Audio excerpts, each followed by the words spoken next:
وَإِذَا قِيلَ لَهُمْ تَعَالَوْا إِلَى مَا أَنزَلَ اللَّهُ وَإِلَى الرَّسُولِ قَالُوا حَسْبُنَا مَا وَجَدْنَا عَلَيْهِ آبَاءَنَا। একদল মানুষ আছে, তাদেরকে যখন বলা হয় আল্লাহর দিকে আসো, রসুলের দিকে আসো, আল্লাহর কোরআন বলে নবীরা এই ছিল, রসুলের হাদিস বলে নবীরা এই ছিল, আল্লাহর কোরআন নবীর হাদিস প্রমাণ করে নবীরা নিষ্পাপ। মুসা নবীর সমালোচনা করা যাবে না, কোরআন বলে ঈসা নবীর সমালোচনা করা যাবে না, কোরআন বলে ইউসুফ নবীর সমালোচনা করা যাবে না, হাদিস বলে নবীদের সমালোচনা করা যাবে না, নবীরা নিষ্পাপ। যখন বলা হয় তুমি কথাটা মাইনা নাও, তখন একদল মানুষ জবাব দেয় ওয়াজাদনা আলাইহি আবাআনা, হাসবুনা মা ওয়াজাদনা আলাইহি আবাআনা, আমাদের জন্য যথেষ্ট, কোরআন লাগবে না, হাদিস লাগবে না, আমাদের পূর্বপুরুষরা যা বলে এটাই আমাদের জন্য যথেষ্ট, আমাদেরকে ওমকে যা বুঝায় এটাই ঠিক আছে, হুজুর আপনি নতুন করে কোরআন হাদিস আমাকে বুঝায় না। ইদানিং কালে এই জবাব দিয়ে কিছুদিন পরে আপনাদেরকে কিছু মানুষ জবাব দিবে উনি জাহান্নামে গেলে আমিও যাবো, আপনার কি বলবেন? বলবে ওমকে জাহান্নামে গেলে আমি যাবো, আপনার সমস্যা কি? আলেমদেরকে এই কথা বলবেন। আল্লাহ শেষে কি করে দেখেন, আওয়ালাউ কানা আবাউহুম লা ইয়ালামুনা শাইআন ওয়া লা ইয়াহতাদুন, তাদের বাপদাদারা যদি না জানে, হেদায়েত না পায়, তাও কি তাদেরকে অনুসরণ করবে? এখান থেকে বোঝা যায় বাপ দাদার কথা শোনা যাবে কখন, যদি বাপ দাদা আলেম হয় আর বাপ দাদা হেদায়েতের উপর থাকে, তাদের কথা শোনা যাবে। হ্যাঁ, বাপ দাদারা তো সঠিক ছিল, তাদের কথাও সঠিক ছিল, তাদের এলেমও ছিল, কিন্তু সেই সঠিকের উপর তো পরবর্তী প্রজন্ম থাকতেছে না, আসতেছে না। তাই যেই প্রজন্ম হেদায়েতের উপর না থাকবে, এলেমের উপর না থাকবে, সেই প্রজন্মকে আমরা অনুসরণ করব না, করতে পারি না।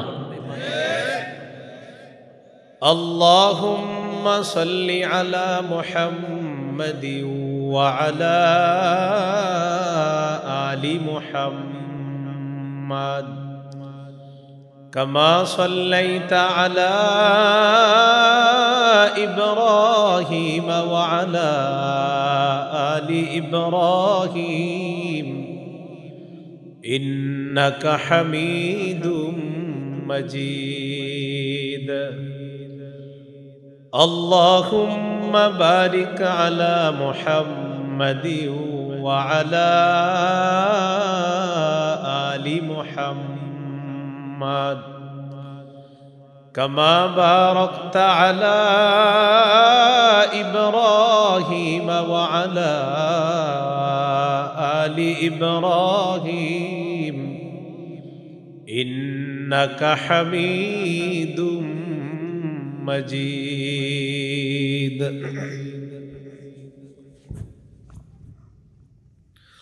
اللهم إني أعوذ بك من شر لساني ومن شر سمعي ومن شر بصري ومن شر مني।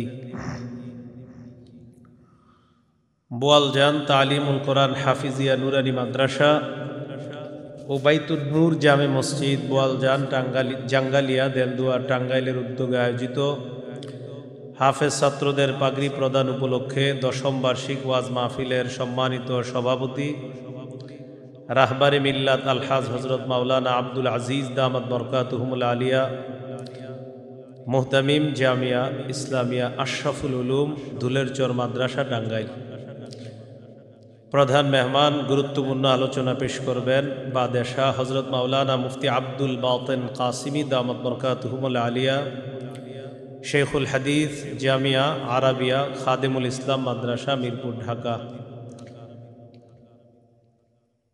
মোহাম্মদ শহীদুর রহমান সভাপতি অত্র মসজিদ মাদ্রাসা, তার আহ্বানে আমরা এখানে উপস্থিত হয়েছি। আরজ গুজার অত্র এলাকাবাসী, উপস্থিত হজরত উলামায়ে কেরাম, মুসলমান ভাইরা,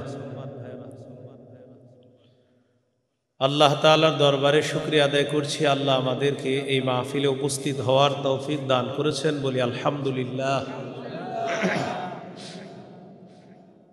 আমি আপনাদের সামনে সূরা আলী ইমরানের 169-170 নম্বর আয়াতে কারিমা তেলাওয়াত করলাম। এই আয়াতে আল্লাহ তাআলা বলেন, ওয়ালা তাহসাবান্নাল্লাযীনা কুতিলু ফী সাবিলিল্লাহি আমওয়াতা, যারা আল্লাহর রাস্তায় শহীদ হয় তাদেরকে তোমরা মৃত মনে করো না। বাল আহইয়াউন ইনদা রাব্বিহিম ইউরযাকুন, বরং তারা জীবিত, তাদের রবের কাছে তাদেরকে রিজিকের ব্যবস্থা করা হয়, রিজিক দেওয়া হয়, তাদের রবের কাছে তারা রিজিক প্রাপ্ত হয়। ইয়াস্তাবশিরুনা বিনি'মাতিম মিনাল্লাহ, তো যারা শহীদ হয় তারা আল্লাহ তাআলার অনুগ্রহ নেয়ামতে আনন্দ প্রকাশ করে। এর আগে রয়ে গেছে ওয়াস্তাবশিরুনা বিল্লাযীনা লাম ইয়ালহাকু বিহিম মিন খালফিহিম, যারা শহীদ হয় তারা তাদেরকে নিয়ে গর্ববোধ করে, আনন্দ করে, উল্লাস প্রকাশ করে। যারা এখনো শহীদ হয়ে তাদের সাথে মিলিত হয় নাই তাদেরকে নিয়ে তারা আনন্দ প্রকাশ করে। কি আনন্দ?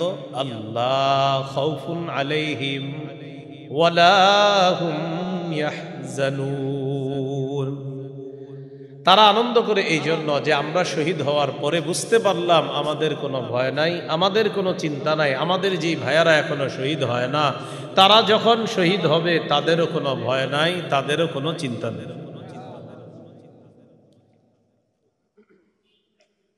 এই হলো আপনার আয়াতের অনুবাদ। এই আয়াত আল্লাহ কেন নাজিল করলেন? আবু দাউদের হাদিস, হাদিসের মধ্যে আসছে রাসূলুল্লাহ সাল্লাল্লাহু আলাইহি সাল্লাম বলেন, তিরমিজিতে আসছে, আবু দাউদের মধ্যে আসছে, তিরমিজির 1663 নম্বর হাদিস, 1663 এই হাদিসের মধ্যে আসছে। عن عبد الله بن عباس رضي الله تعالى عنهما قال قال رسول الله صلى الله عليه وسلم لما أصيب إخوانكم بأحد جعل الله أرواحهم في جوف طير خضر। রাসূলুল্লাহ সাল্লাল্লাহু আলাইহি সাল্লাম বলেন, উহুদের যুদ্ধে যারা শহীদ হয়েছে, জাআলাল্লাহু আরওয়াহাহুম ফি জাওফি তাইরিন খুদরিন, আল্লাহ তাআলা সেই শহীদদের রূহগুলা, আত্মাগুলা সবুজ পাখির পেটের মধ্যে দিয়ে দিচ্ছে। দেওয়ার পর তারিদু আনহারাল জান্নাহ, ভাই এশার পরে আওয়াজ বাড়ায়েন, মাইকম্যান ভাই এশার পরে আওয়াজ বাড়ায়েন, এখন আওয়াজ বাড়ায়েন না, বাইরের আওয়াজ বন্ধ করুন, কমান। আমি যাওয়ার পরে যা মন চাই করুন, এখন যত কমাবেন, খালি বাড়াবেন না, টোটাল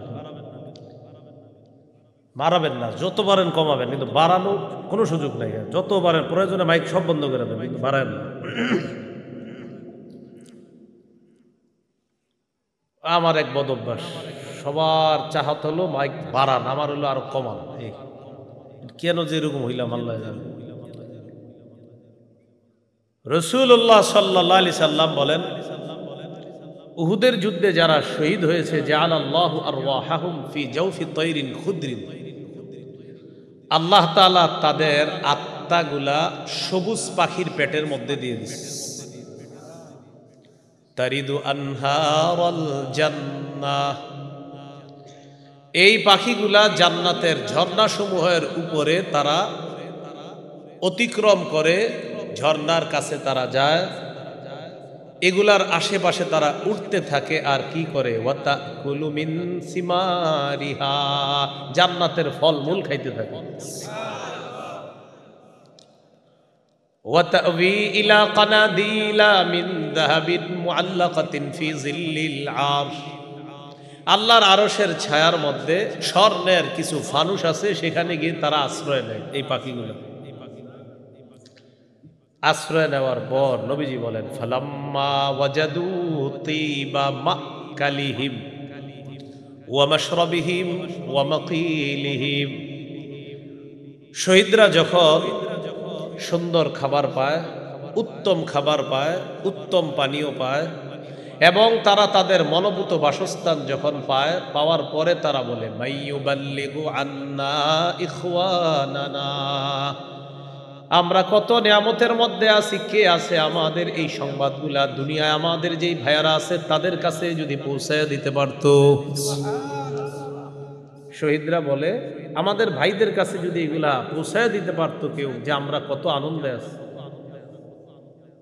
কেন? লিআল্লা ইয়াজহাদু ফিল জিহাদ ওয়ালা ইয়ানকুলু ইনদাল হারব, যাতে দুনিয়ায় আমার যে ভাইয়েরা আছে তারা যেন জেহাদের প্রতি অনাগ্রহ না দেখায় এবং অলসতা না করে। আমাদের হালাতটা যদি তাদেরকে কেউ জানাইতো। আল্লাহ তাআলা উহুদের যুদ্ধের শহীদদেরকে তখন বললেন, উবাল্লিগুহুম আনকুম, তোমাদের বিষয়টা আমি আল্লাহ তাদেরকে জানাই দিই। তোমাদের বিষয়টা আমি আল্লাহ তাদেরকে জানাই দিই। তখন আল্লাহ সূরা আলী ইমরানের 169 নম্বর আয়াত নাজিল করলেন, ওয়ালা তাহসাবান্নাল্লাযীনা কুতিলু ফী সাবিলিল্লাহি আমওয়াতা, আল্লাহর রাস্তায় যারা শহীদ হয়ে যায় তাদেরকে তোমরা মৃত মনে করো না। বাল আহইয়াউন ইনদা রাব্বিহিম ইউরযাকুন, বরং তারা জীবিত, তাদেরকে তাদের রবের কাছে রিজিক দেওয়া হয়, রিজিকের ব্যবস্থা করা হয়, তারা তাদের রবের কাছে আনন্দ উল্লাস করতে থাকে। আল্লাহ আমাদের সকলকে শাহাদাতের তামান্না যেন আমরা রাখতে পারি, আল্লাহ তৌফিক দান করেন। সহিহ মুসলিমের বর্ণনা 1909 নম্বর হাদিস, 1909 নম্বর হাদিস। قال رسول الله صلى الله عليه وسلم من سأل الله الشهادة بصدق بلغه الله منازل الشهداء وإن مات على فراشه, কোন ব্যক্তি যদি দিল থেকে শহীদ হওয়ার নিয়ত করে, সে যদি তার ঘরের বিছানায়ও মারা যায়, আল্লাহ তাআলা তাকে শহীদদের মর্যাদায় পৌঁছায় দেন।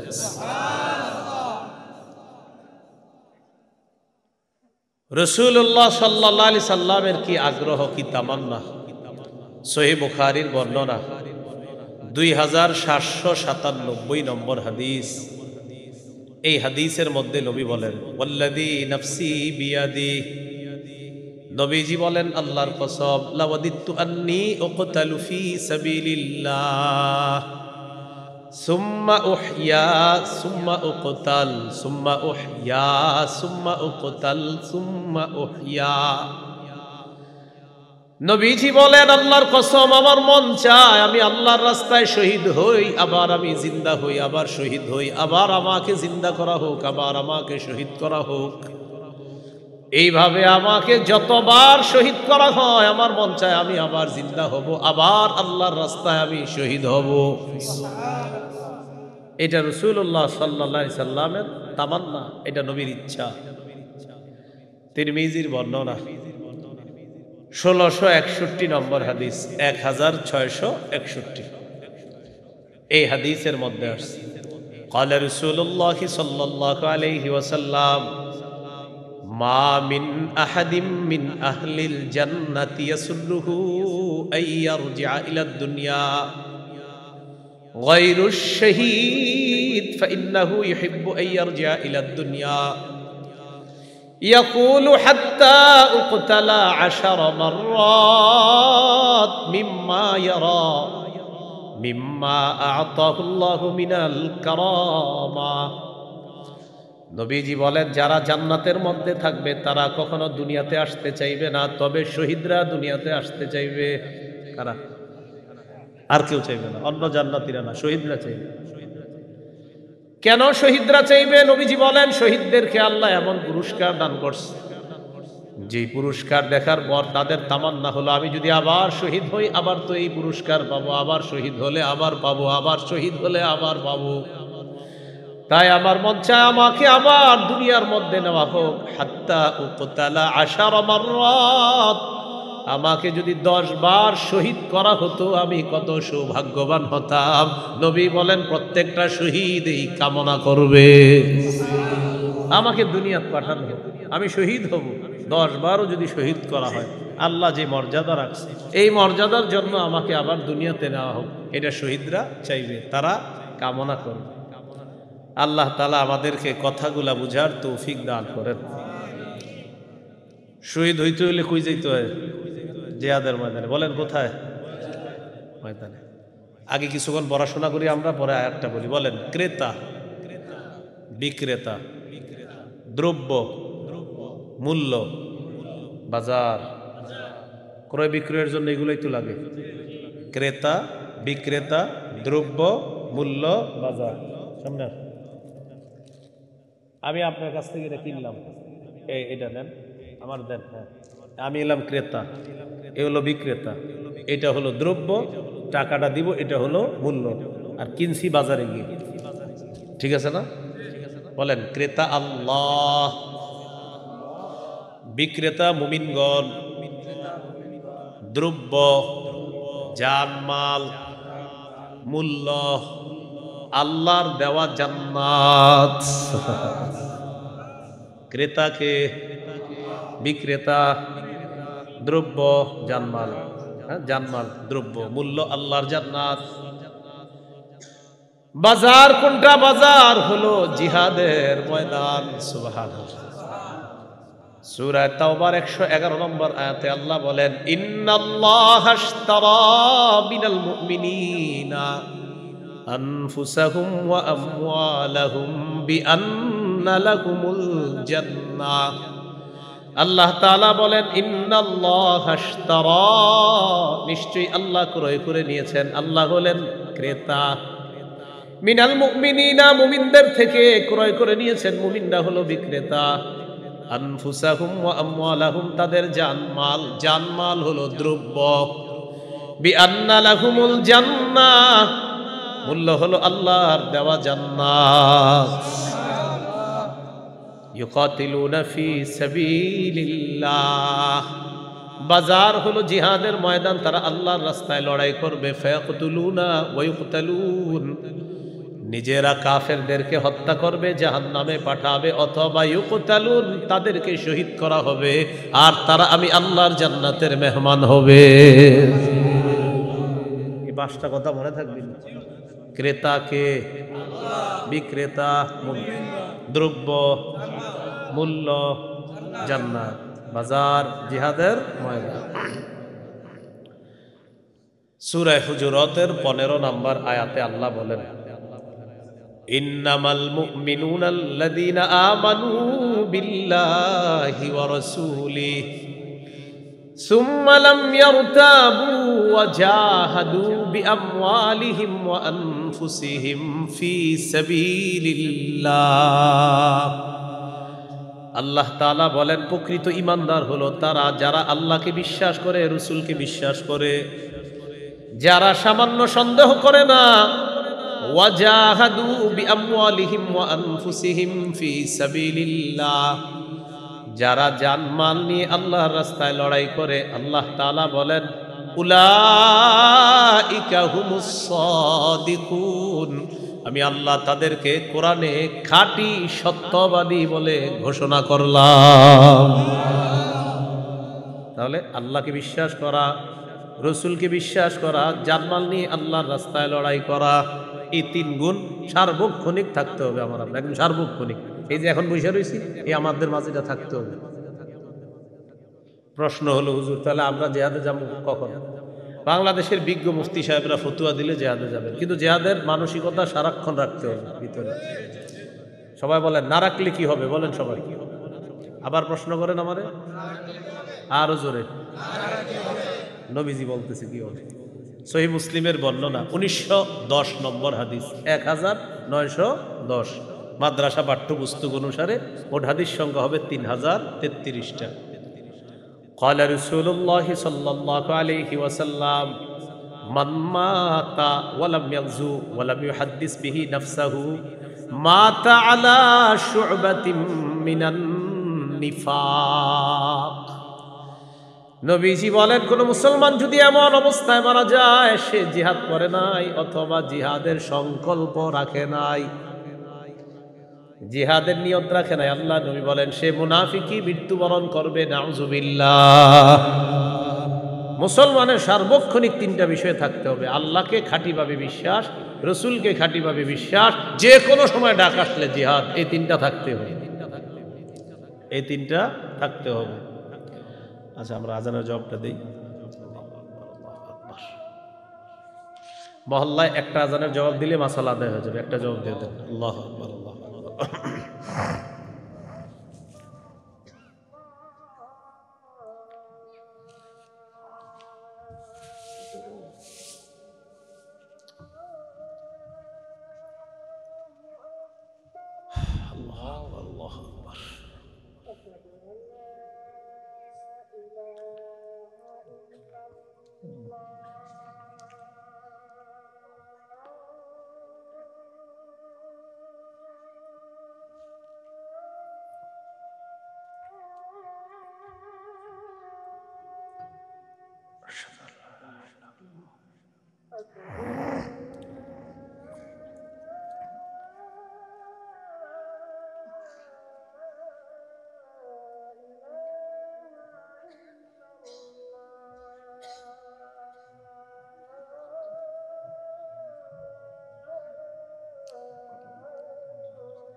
কিছুক্ষণের জন্য বাহিরের গুলা বন্ধ করে দেবে। বলতেছিলাম, জিহাদের সংকল্প প্রত্যেকটা মুসলমানের অন্তরে থাকতে হবে। ঈমান আল্লাহর প্রতি, রসুলের প্রতি, আর জিহাদের সংকল্প এটা রাখতে হবে। সূরাতুত তাওবার 24 নম্বর আয়াতে আল্লাহ তাআলা বলেন, কুল ইন কানা আবাউকুম ওয়া আবনাউকুম ওয়া ইখওয়ানুকুম ওয়া আজওয়াজুকুম ওয়া আশীরাতুকুম ওয়া আমওয়ালুন ইকতারাফতুমুহা ওয়া তিজারাতুন তাখশাউনা কাসাদাহা ওয়া মাসাকিনু তারদাউনাহা আহাব্বা ইলাইকুম মিনাল্লাহ ওয়া রাসূলিহি ওয়া জিহাদিন ফি সাবিলিহি ফাতারাব্বাসু হাত্তা ইয়াতিয়াল্লাহু বিআমরিহি। আল্লাহ তাআলা বলেন, যদি তোমাদের মা বাবা, যদি তোমাদের ছেলে সন্তান, যদি তোমাদের ভাই বোন, যদি তোমাদের বিবি, যদি তোমাদের পরিবার, যদি তোমাদের সম্পদ, যদি তোমাদের ব্যবসা, যদি তোমাদের প্রিয় বাসস্থান, এগুলার যদি আল্লাহর চেয়ে বেশি প্রিয় হয়, নবীর চেয়ে বেশি প্রিয় হয়, জিহাদের চেয়ে বেশি প্রিয় হয়, তো আল্লাহর আযাবের অপেক্ষা করো। বলি নাউজুবিল্লাহ। এগুলার চাইতে বেশি প্রিয় হতে হবে আল্লাহ, আল্লাহর রসুল এবং জিহাদ বেশি প্রিয় হতে হবে। আল্লাহ কথাগুলা বোঝার তৌফিক দান করেন। 28 নম্বর পারা, 11 নম্বর পৃষ্ঠা, সূরাতুস সফফি 10 থেকে 13 নম্বর আয়াতে আল্লাহ বলেন, ইয়া আইয়ুহাল্লাযীনা আমানু হাল আদুল্লুকুম আলা তিজারাতিন তুনজিকুম মিন আযাবিন আলীম তুমিনুনা বিল্লাহি ওয়া রাসূলিহি ওয়া তুজাহিদুনা ফি সাবিলিল্লাহি বিআমওয়ালিকুম ওয়া আনফুসিকুম যালিকুম খায়রুল লাকুম ইন কুনতুম তা'লামুন। আল্লাহ তাআলা বলেন, হে ঈমানদারগণ, আমি কি তোমাদেরকে এমন একটা ব্যবসার কথা বলবো যেই ব্যবসা তোমাদেরকে যন্ত্রণাদায়ক আযাব থেকে রক্ষা করবে, তোমাদেরকে বাঁচাবে। এই ব্যবসা হলো আল্লাহকে বিশ্বাস করবা, রাসূলকে বিশ্বাস করবা, আল্লাহর রাস্তায় জান মাল নিয়ে তোমরা লড়াই করবা। আল্লাহ তাআলা বলেন, যদি তোমরা জানতে এটাই তোমাদের জন্য কল্যাণ, যদি করো কি লাভ? ইয়াগফির লাকুম যুনুবাকুম, আল্লাহ তোমাদের সব গুনাহগুলো মাফ করে দিবেন। ওয়া ইউদখিলকুম জান্নাতিন তাজরি মিন তাহতিহাল আনহার, আল্লাহ তোমাদেরকে প্রবেশ করাবেন এমন জান্নাতে যেই জান্নাতের তলদেশ দিয়ে নহরসমূহ প্রবাহিত হয়। ওয়া মাসাকিনা তাইয়্যিবাতান ফি জান্নাতি আদ, আল্লাহ তাআলা বলেন চিরস্থায়ী বসবাসের জান্নাতের মধ্যে ওয়া মাসাকিনা তাইয়্যিবা, মনোপুত ঘর বাড়ি আল্লাহ তোমাদেরকে দান করবেন। মাসাকিনা তাইয়্যিবা, মনোপুত বাসস্থানে আল্লাহ তোমাদেরকে প্রবেশ করাবেন। এরপরে আল্লাহ বলেন, যালিকাল ফাউজুল আযীম, এটাই মহান সফলতা। ওয়া উখরা তুহিব্বুনাহা নাসরুম মিনাল্লাহি ওয়া ফাতহুন করিব, আল্লাহ তাআলা বলেন তোমরা যা পছন্দ করো এমন আরো জিনিস তোমাদেরকে দান করবেন। এর মধ্যে একটা পছন্দনীয় জিনিস হলো নাসরুম মিনাল্লাহ, আল্লাহর কাছ থেকে সাহায্য, ওয়া ফাতহুন করিব, এবং নিকট বিজয়। আয়াত দ্বারা বোঝা যায় যারা আল্লাহকে বিশ্বাস করে, রাসূলকে বিশ্বাস করে, আর মুসলমান হিসাবে যারা জিহাদের সংকল্প রাখবে, আল্লাহ তাআলা তাদেরকে আল্লাহর পক্ষ থেকে সাহায্য করবে, আল্লাহ তাদেরকে নিকট বিজয় দান করবেন।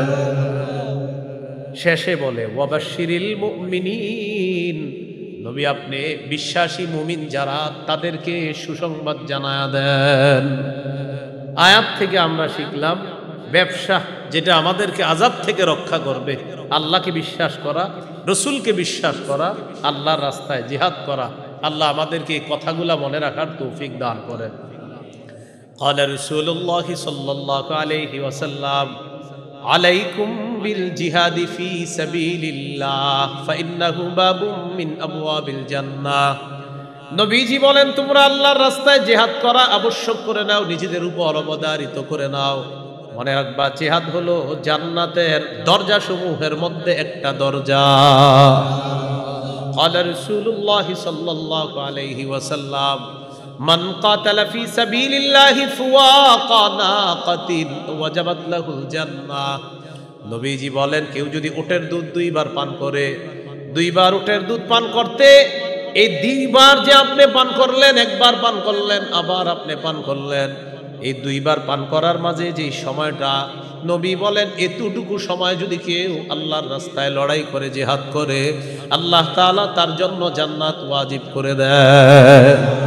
ওয়াজাবাত লাহুল জান্নাহ, তার জন্য জান্নাত ওয়াজিব হয়ে যায় এতটুকু সময়। একবার দুইবার, এই যে একবারের পরে আরেকবারে মাঝে যতটুকু সময়, এতটুকু কেউ যদি আল্লাহর জন্য জিহাদ করে, ওয়াজাবাত লাহুল জান্নাহ, তার জন্য আল্লাহর জান্নাত ওয়াজিব হয়ে যায়। আল্লাহ আমাদেরকে কথাগুলা বোঝার তৌফিক দান করেন। তিরমিজির বর্ণনা 1655 নম্বর হাদিস। عن أبي هريرة رضي الله تعالى عنه قال قال رسول الله صلى الله عليه وسلم নবীজি বলেন সালাসাতুন হাক্কুন আলাল্লাহি আউনুহুম ওয়া ফি রিওয়ায়া সালাসুন হাক্কুন আলাল্লাহি আউনুহুম। তিন ব্যক্তি এমন যাদেরকে সাহায্য করা আল্লাহ তাআলা নিজের উপর ওয়াজিব করে নেয়। এক নাম্বার আল মুজাহিদু ফি সাবিলিল্লাহ, যে মুজাহিদ আল্লাহর রাস্তায় লড়াই করে তাকে সাহায্য করা আল্লাহ নিজের উপর ওয়াজিব করে নেয়। দুই নাম্বার আল মুকাতাবুল্লাযী ইউরিদুল আদা, চুক্তিকৃত গোলাম মালিকের সাথে চুক্তি করছে, মালিক বলছে তুমি এই পরিমাণ টাকা দিলে তোমাকে আমি আজাদ করে দিব। এই চুক্তিকৃত গোলাম যে চুক্তির টাকাগুলো আদায় করবে, আদায় করার জন্য আল্লাহ তাআলা তাকেও সাহায্য করা আল্লাহ নিজের উপর ওয়াজিব করে নেয়। 3 নাম্বার, ওয়ান্নাকিহুল্লাযী ইউরিদুল আফাফ, যে যুবক বিয়ে করতে চায় চরিত্রটা হেফাজত করার জন্য, পুত পবিত্র থাকার জন্য যে বিয়ে করতে চায়, এই মানুষটাকে সাহায্য করা আল্লাহ নিজের উপর ওয়াজিব করে। কোন নিয়তে বিয়ে করতে চায়? সে পবিত্র থাকবে, এই নিয়তে আল্লাহ তাআলা তাকে টাকা পয়সা দিয়ে সাহায্য করবে। তিরমিজির বর্ণনা 1656 নম্বর হাদিস, 1656। এই হাদিসের বর্ণনাকারীও আবু হুরায়রা রাদিয়াল্লাহু তাআলা, তিনি বলেন عن أبي هريرة رضي الله تعالى عنه قال قال رسول الله صلى الله عليه وسلم, আবু হুরায়রা রাদিয়াল্লাহু তাআলা আনহুর বর্ণনা, আল্লাহ নবী বলেন লা ইউকলামু আহাদুন ফি সাবিলিল্লাহ ওয়াল্লাহু আ'লামু বিমান ইউকলামু ফি সাবিলিহি। নবীজি বলেন কোন ব্যক্তি যদি আল্লাহর রাস্তায় গিয়ে আহত হয়, কোন ব্যক্তির শরীরের মধ্যে যদি জখম করা হয়, কোন ব্যক্তি জিহাদের ময়দানে যায় তার শরীরে যদি আঘাত করে তাকে রক্তাক্ত করা হয়, জখম করা হয়, ইল্লা জাআ ইয়াউমাল কিয়ামাতি আল্লাউনু লাউনুদ দাম, কিয়ামতের ময়দানে সে এমন অবস্থায় উঠবে তার রং হবে রক্তের কালার। ওয়া রিহুহু রিহুল মিস, শুধু তাই নয়, নবীজি বলেন ওই রং থেকে যে ঘ্রাণটা বের হবে, মেশক আম্বরের ঘ্রাণ তার শরীর থেকে বের হবে। আপনি আঘাত পাইছেন এক জায়গায়, এই জায়গাটা নিয়ে কিয়ামতের মাঠে আপনি উঠলেন, এখানে রং হবে রক্তের কালার, এখান থেকে মেশক আম্বরের ঘ্রাণ বের হবে। আবু দাউদের বর্ণনা 2484 নম্বর হাদিস, 2484 নম্বর হাদিস। এই হাদিসের মধ্যে আছে ক্বালা রাসূলুল্লাহ সাল্লাল্লাহু আলাইহি ওয়াসাল্লাম সালাসাতুম মিন আসলিল ঈমান, নবীজি বলেন ঈমানের মূল হলো 3টি। বলেন ঈমানের মূল কয়টা? ঈমানের মূল কয়টা? 3টা। নবীজি বলেন ঈমানের মূল হলো 3টা। 1 নাম্বার আল কাফু আম্মান ক্বালা লা ইলাহা ইল্লাল্লাহ, 1 নাম্বার যেই ব্যক্তি বলে লা ইলাহা ইল্লাল্লাহ তাকে কষ্ট না দেওয়া, এটা ঈমানের মূল। আমি ঈমানদার কিনা অন্য ঈমানদার যেই ব্যক্তি বলে লা ইলাহা ইল্লাল্লাহ তাকে কষ্ট না দেওয়াটাই হলো আমার ঈমানের আসল পরিচয়। আরেকজন লা ইলাহা ইল্লাল্লাহ বলে তাকে কষ্ট না দেওয়া, এটা ঈমানের মূল। 2 নাম্বার ওয়ালা নুকাফিরুহু বিযামবিন, নবীজি বলেন কোন ব্যক্তিকে আমরা শুধুমাত্র গুনাহের কারণে কাফের বলবো না।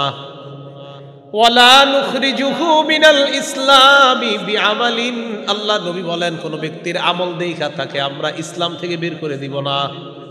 এক ব্যক্তি একটা কাজ করছে, শিরিক করে নাই, বেদাত কুফরি ইত্যাদি করে নাই, এমনি একটা কিছু করছে, তা আমি বলে ফেললাম তুই তো মুসলমানে না, তুই মুসলমান থেকে খারেজ বাহিরে, এরকম হয়। এতটুকু বলা যায় ভাই আপনার এই কাজটা ঠিক হয় না, এইগুলা কাফেরদের কাজ, কিন্তু সে কাফের এরকম বলবেন না। এই কাজগুলা কাফেরদের কাজ, এগুলা কাফের বলবেন কিনা এটা ফতুয়া বিভাগ থেকে মুফতি সাহেবরা বলবে, আপনি বলেন না। কিন্তু আপনি এতটুকু বলা যাবে ভাই এগুলা তো কাফের মুশরিকদের কাজ, আপনি না করা, আপনি কাফের আপনি মুশরিক, এটা না বলেন। হ্যাঁ, কেউ সরাসরি শিরিক করে এরকম বলা, ভাই এগুলা করলে শিরিক করা হয়, আর যে শিরিক করে তাকে মুশরিক বলা হয়। বাকি আপনি মুশরিক কিনা এটা ওই মাদ্রাসার মোতায়েম সাহেব দলিল চোরের সেগুলা দিশা জিজ্ঞাসা করে, এতটুকু আপনি বলবেন। তাহলে নবীজি বললেন সালাসাতুম মিন আসলিল ঈমান, ঈমানের মূল হলো 3টা।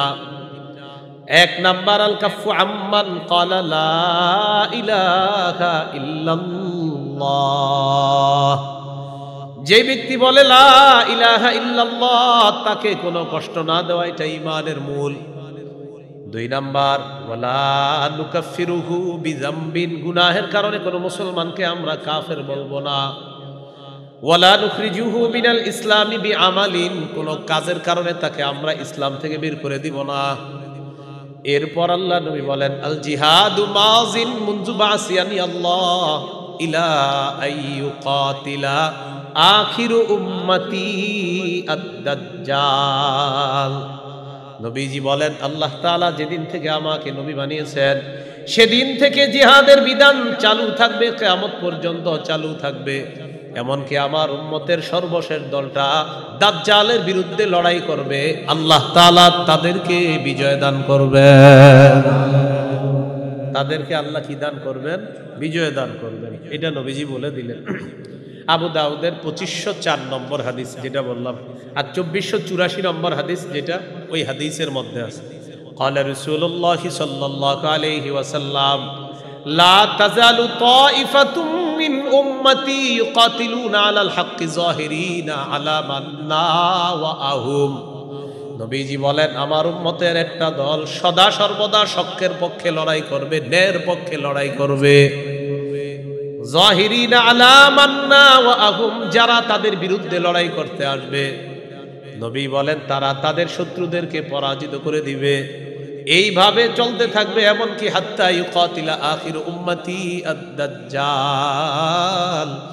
আমার সর্বশেষ যেই উম্মতগুলো থাকবে দুনিয়াতে, আমার সর্বশেষ হক উম্মতের জামাতটা দাজ্জালের বিরুদ্ধে লড়াই করবে। এই হাদিস থেকেও বোঝা যায় রাসূলুল্লাহ সাল্লাল্লাহু আলাইহি সাল্লাম বুঝাইতে চায় আমার উম্মতের একটা দল সদা সর্বদা হকের উপর অটল থাকবে, তারা সদা সর্বদা সত্যের পক্ষে অটল থাকবে একটা দল। আল্লাহ আমাদেরকে বোঝার তৌফিক দান করেন। এবার শেষে কি বলে নবী দেখেন, লা ইউবতিলুহু জাওরু জাইরিন ওয়ালা আদলু আদিল।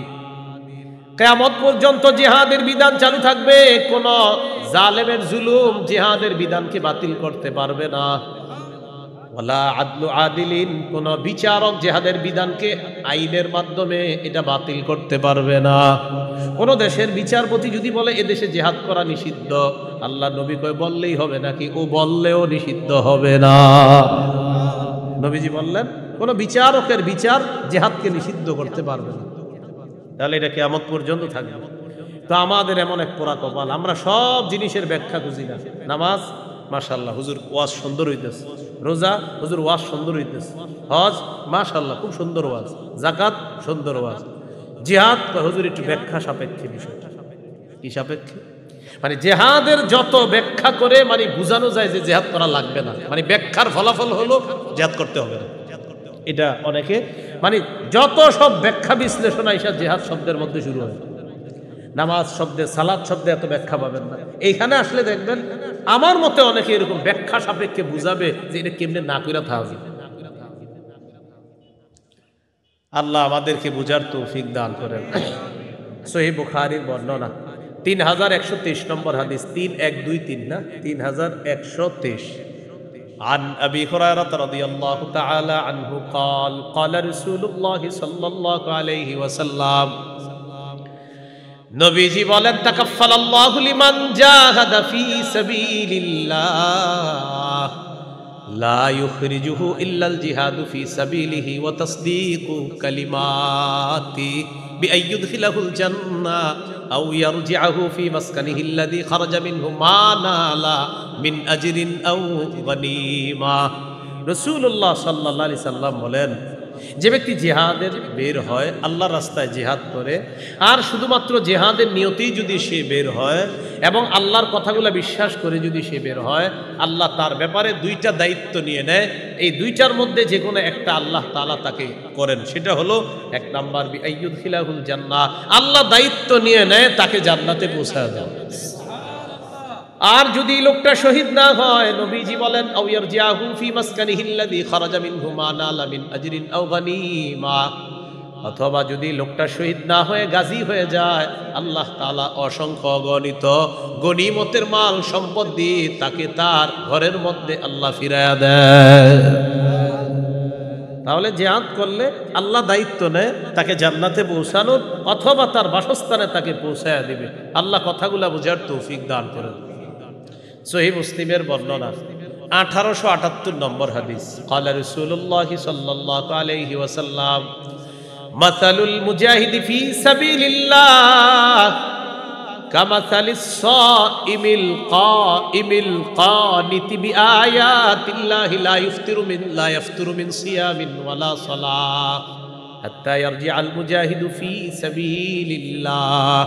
দেখেন কি বলে, এক ব্যক্তি অবিরত রোজা রাখে, রোজা রাখা অবস্থায় সে নামাজে সারাক্ষণ কোরআন তেলাওয়াত করে, রোজা রাখতেও তার কোনো ক্লান্ত হয় না, কোরআন তেলাওয়াত করতেও তার কোনো ক্লান্তি লাগে না। নবীজি বলেন ক্লান্তিহীন রোজা, ক্লান্তিহীন নফল নামাজ আর ক্লান্তিহীন কোরআন তেলাওয়াত যেই ব্যক্তি করে, এই ব্যক্তির কি পরিমাণ সওয়াব। কোনো ব্যক্তি যদি জিহাদের ময়দানে যায়, তার আমল নামায় এই সওয়াবগুলা অটোমেটিক লেখা চলতে থাকে। যে জিহাদের ময়দানে আছে, রোজাদার, কোরআন তেলাওয়াতকারী, নফল আদায়কারী, একসাথে সব সওয়াব আপনি করতেছেন। এখানে দাঁড়ায় কোনো ক্লান্তি হচ্ছেন না, পানিও খাইতেছেন না, অবিরত নামাজ আর রোজা রাখতেছেন আর পড়তেছেন। কথার কথা নবী বলেন, এই যে ক্লান্তিহীন ইবাদত করতেছ, মুজাহিদ শুধু জিহাদের ময়দানে গেছে, তোমার এই সওয়াবগুলা সে অটোমেটিক পাইতেছে। আল্লাহ তাআলা আমাদেরকে বুঝার তৌফিক দান করেন। আবু দাউদের হাদিস 1449 নম্বর হাদিস। এই হাদিসের মধ্যে আসছে নবীজির একজন সাহাবী আব্দুল্লাহ ইবনে হুবশ, কি নাম?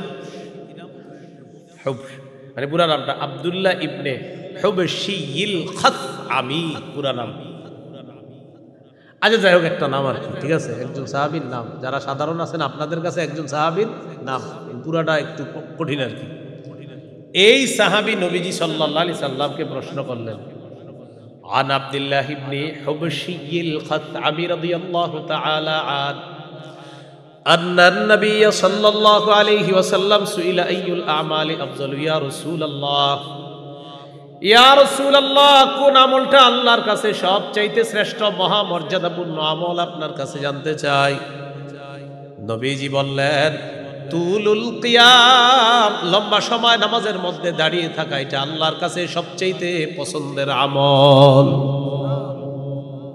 এরপর প্রশ্ন করা হলো আইয়ুস সাদাকাতি আফজালু ইয়া রাসূলুল্লাহ, হুজুর কোন ধরনের সদকা সবচেয়ে শ্রেষ্ঠ আপনার কাছে জানতে চাই। নবীজি বললেন জাহদুল মুকিল্লি, তুমি পরিশ্রম করে যে টাকা উপার্জন করো, এই টাকা থেকে যদি সদকা করো, এই সদকাটা অনেক শ্রেষ্ঠ। আপনি কষ্ট করে মাটি কাটছেন, মাটি কাইটা টাকা কামাই করছেন, এখন আপনি এটা দান করলেন। আপনি রিক্সা চালা টাকা কামাই করছেন, এখান থেকে 2-4 টাকা সদকা করছেন। নবীজি বলেন পরিশ্রমের যে উপার্জনটা হয় তোমার, এই উপার্জনটা সদকা করা, এটা শ্রেষ্ঠ সদকা। এরপর আল্লাহ নবীকে প্রশ্ন করা হলো ফাইয়ুল হিজরাতি আফজালু ইয়া রাসূলুল্লাহ, কোন ধরনের হিজরত সবচেয়ে শ্রেষ্ঠ। নবীজি বললেন মান হাজারা মা হারামাল্লাহু আলাইহি, আল্লাহ তাআলা যা হারাম করেছেন এই হারাম থেকে বেঁচে থাকা হলো শ্রেষ্ঠ হিজরত। হারাম করছে না অনেক কিছু, সুদ খাওয়া হারাম, ঘুষ খাওয়া হারাম, জুলুম করা হারাম, এই হারাম থেকে বেঁচে থাকা হলো শ্রেষ্ঠ হিজরত। এরপর আল্লাহ নবীকে প্রশ্ন করা হলো ইয়া রাসূলুল্লাহ ফাআইয়ুল জিহাদি আফজালু, হুজুর কোন ধরনের জিহাদ সবচাইতে শ্রেষ্ঠ। নবীজি বললেন মান জাহাদাল মুশরিকিনা বিমালিহি ওয়া নাফসিহি, যে ব্যক্তি তার সম্পদ এবং তার জান নিয়ে মুশরিকদের বিরুদ্ধে লড়াই করে, জানমাল নিয়ে মুশরিকের বিরুদ্ধে লড়াই করে, এই জিহাদ হলো আল্লাহর কাছে, ততক্ষণ তারে মানা যাবে। 2 নাম্বার, তিনি দেখতে যদি কালো হয়, খাটো হয়, কিন্তু তার মাঝে যদি আল্লাহর ভয় থাকে, তিনি যদি কোরআন হাদিস অনুযায়ী সব কাজ করে, তার কথা মানতে হবে। 3 নাম্বার, আমিরের অন্ধ অনুকরণ করা যাবে না। তাহলে আল্লাহর আনুগত্যে শর্ত আছে? নাই। রসুলের আনুগত্যে, আল্লাহর হুকুমে রসুলের আনুগত্যেও কোনো শর্ত নাই। 3, শাসক বা আমির বা মুজাহিদদের নেতৃত্ব যিনি দিবেন, তার আনুগত্য নিঃশর্তভাবে করা যাবে না। মৌলিক 3টা নীতিমালা। 1 নাম্বার নীতিমালা, তিনি নাফরমানির কথা না বললে তার কথা মানা যাবে। সহিহ বুখারীর বর্ণনা 7144 নম্বর হাদিস। এই হাদিসের মধ্যে আছে ক্বালা রাসূলুল্লাহ সাল্লাল্লাহু আলাইহি ওয়াসাল্লাম, নবীজি বলেন আস-সামউ ওয়াত তাআতু আলাল মারইল মুসলিমি ফীমা আহাব্বা ওয়া কারিহা মা লাম ইউমার বিমাআসিয়া। নবীজি বলেন মুসলমানদের উপর আবশ্যক হলো আমিরের কথা মানা, ততক্ষণ পর্যন্ত মানা যাবে যতক্ষণ কোনো নাফরমানির হুকুম না করা হবে। ফাইদা উমিরা বিমাসিয়াতিন, যদি নাফরমানির হুকুম করা হয় নবী বলেন ফালা সামআ, এই আমিরের কথা শোনা যাবে না, ওয়ালা তাআতা, তার ইতাআত করা যাবে না, তার আনুগত্য করা যাবে না। যে এমন নাফরমানির কথা বলবে তার কথা শোনা যাবে না, তার ইতাআত করা যাবে না। আরেকটা হাদিস শোনেন, সহিহ বুখারীর 4340 নম্বর হাদিস। সাধারণ জনগণ এই হাদিসটা পুরো মুখস্থর মতো করে ফেলবেন, গল্পের মতো, এটা আরো 10 জনকে বুঝাবেন। এখন যে হাদিসটা 4340 নম্বর হাদিস, عن علي بن أبي طالب رضي الله تعالى عنه قال بعث النبي صلى الله عليه وسلم سرية واستعمل عليهم رجلا من الأنصار وأمرهم أن يطيعوه। আলী রাদিয়াল্লাহু তাআলা আনহু বলেন, আল্লাহ নবী একটা বাহিনীকে জিহাদের ময়দানে পাঠাইছে। জিহাদের ময়দানে প্রেরণ করার সময় তাদের একজন আমির সাহেব বানায়া দিলেন। নবীজি তাদেরকে বললেন, শোনো তোমরা, আমি নবী হুকুম করলাম, আমির যা যা বলবে সব শুনবা। আবার বলছি, একটা বাহিনীকে আল্লাহ নবী জিহাদের ময়দানে পাঠাইলেন আর বললেন আমির যা বলবে তোমরা সব শুনবা। এই হাদিস দিয়া অনেকে আমির অনুসরণের দলিল দেয়, হাদিসটা শেষ পর্যন্ত কয় না, খালি একটু কয়। কি বলছে নবীজি? আমির যা বলবে তা শুনবা, আসলেই বলছে এটা, পরে কিন্তু আরো রয়ে গেছে কথা। তো যাই হোক, জিহাদের ময়দানে গেছে আমির সাহেব সবাই নিয়ে। ফাগদিবা, আমির সাহেবের রাগ উঠছে। রাগ উঠার পর সাথীদেরকে বললেন ইজমাউলি হাতাবা, লাকড়ি সংগ্রহ করো সবাই। আমির সাহেব এই কথা বলার পর তাদেরকে বললেন আলাইসা কদ আমারাকুম রাসূলুল্লাহি সাল্লাল্লাহু আলাইহি ওয়াসাল্লাম আন তুতিউনি, নবী কি বলে নাই তোমরা আমার আনুগত্য করবা? নবী কি এটা তোমাদেরকে বলে নাই? সবাই কয় হ্যাঁ, নবী বলছে আমরা যেন আপনার কথা শুনি, আপনার কথা মানি। আমির সাহেব বললেন লাকড়ি আনো। ফাজামাউ লা, সবাই লাকড়ি আনছে। আনার পর আমির সাহেব বললেন আউকিদুহা নারা, লাকড়ির মধ্যে আগুন লাগা দাও। ফাউকাদুহা নারা, আগুন লাগায় দিছে। আগুন লাগানোর পর লাকড়ির মধ্যে দাউ দাউ করে আগুন জ্বলতেছে। এবার আমির সাহেব বললেন উদখুলুহা, সবাই তোমরা আগুনের মধ্যে ঝাঁপ দাও। আমিরের কথা কতটুক মানো, পরীক্ষা হচ্ছে। হাদিসে আসছে ফাহাম্মু, সবাই রেডি হয়ে গেছে ঝাঁপ দিতে। সাহাবীরা রেডি, আমিরের কথা শুই না আগুনে ঝাঁপ দিতে। সাহাবীরা হাব্বু, তারা মানসিকভাবে প্রস্তুত হয়ে গেছে, ইচ্ছা করে ফেললো আমরা ঝাঁপ দিব। ঝাঁপ দেওয়ার আগে একজন আরেকজনের হাত ধরে এইভাবে এই এই এরকম করে ফাজাআলা ইউমসিকু বাদুহুম বাদা ইয়াকুলুনা, এরকম করে একজন আরেকজন এই আসলে ঝাঁপ দিমু, একজন আরেকজনের বলতেছে। আমির সাহেব তো অন্যদিকে আছে। কেন? ইন্না ফারারনা মিনান নার ইলা রাসূলিল্লাহ সাল্লাল্লাহু আলাইহি সাল্লাম, আমরা তো আগুন থেকে বাঁচার জন্য নবীর কাছে আসছি, ইসলাম গ্রহণ করছি, জাহান্নামের আগুন থেকে বাঁচার জন্য, আগুনে যেন পড়তে না হয় এই জন্য নবীর কাছে আইসা মুসলমান হয়েছি। সেই নবী আমির মানতে বলছে, আর মানে আগুনেও ঝাঁপ দিতে বলবে নবী? মনে হয় না, এটা মনে হয় সঠিক না। একজন আরেকজনকে বলতেছে, বাকি ঝাঁপ দিবে তারা, দিবে দিবে না, দিবে দিবে না, আর এরকম কথা বলতেছে। এখন কি আমরা ঝাঁপ দিমু নাকি দিমু না? এই বলতে বলতে হাত্তা খামাদাতিন নার, আগুন নিভে গেছে। আগুন কি হয়েছে? ওয়াসাকানা গদবুহু, আমির সাহেবের রাগও ঠান্ডা হয়ে গেছে। শুধু হযরত জিটটা 9 বছরও ঠান্ডা হইল না। আগুন নিভে গেছে, রাগও ঠান্ডা হয়ে গেছে। আগুন নিভে যাওয়ার পর, রাগ ঠান্ডা হওয়ার পর নবীজির কাছে ঘটনাটা গেছে, ইয়া রাসূলুল্লাহ ইয়া হাবিবাল্লাহ, আমির সাহেব বলছিল তাদেরকে আগুনে ঝাঁপ দেওয়ার জন্য, তারা ঝাঁপ দেয় নাই, এতে কি আমিরের হুকুম অমান্য করা হয়েছে কিনা? নবীজি বললেন সর্বনাশ, লাউ দাখালুহা মা খারাজু মিনহা ইলা ইয়াউমিল কিয়ামাহ, আমিরের কথা অনুযায়ী তারা যদি আগুনের মধ্যে ঝাঁপ দিত কিয়ামত পর্যন্ত আর আগুন থেকে তারা বের হতে পারত না। আমি যে ঘটনাটা শোনাইলাম এটা কোনো কল্প কাহিনী নয়, এটা সহিহ বুখারীর 4340 নম্বর হাদিস। মোট হাদিস সংখ্যা 7563টা। আর কত ঝগড়া করবেন? কেমনে বুঝাইলে বুঝবেন? রাসূলুল্লাহ সাল্লাল্লাহু আলাইহি সাল্লাম শেষে বললেন ইন্নামাত তাআতু ফিল মারুফ, আমিরের কথা শুনবা শুধু ন্যায়সঙ্গত কাজে। আজাইরা কথা বললে আমিরের কথা শোনা যাবে না, মানা যাবে না। আপনারা বললেও ঠিক, না বললেও ঠিক, নবী বলছে যেহেতু ঠিকই তো হবে। ইন্নামাত তাআতু ফিল মারুফ, আমিরের কথা মানবা শুধু ন্যায়সঙ্গত কাজে, নাফরমানির কথায় কোনো আমিরের কথা শোনা যাবে না, মানা। সারা দুনিয়ার আলেমরা বলতেছে ভুল ভুল ভুল, না আমার ভুল নাই কোনো। কি কি সমস্যাটা কোথায়? যেন মুসলমান হাতে পায়ে ধরে বলি, এরকম লোক থাকতে পারেন।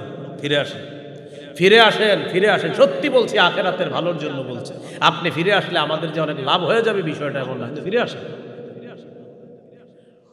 ওলামায়ে কেরাম, আহলে হক, আহলুস সুন্নাহ ওয়াল জামাতের অন্তর্ভুক্ত যারা, একজনও যদি দুনিয়াতে থাকে, ওই একজনই মরা পর্যন্ত সত্য কথাটা বলবে।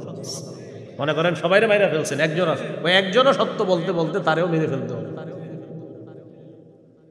তাহলে জিহাদ, শহীদ আর জিহাদের ময়দানের আমির। আর আমিরকে আমরা মানবো কিভাবে? এক্ষেত্রে নীতিমালা, আল্লাহ মানো,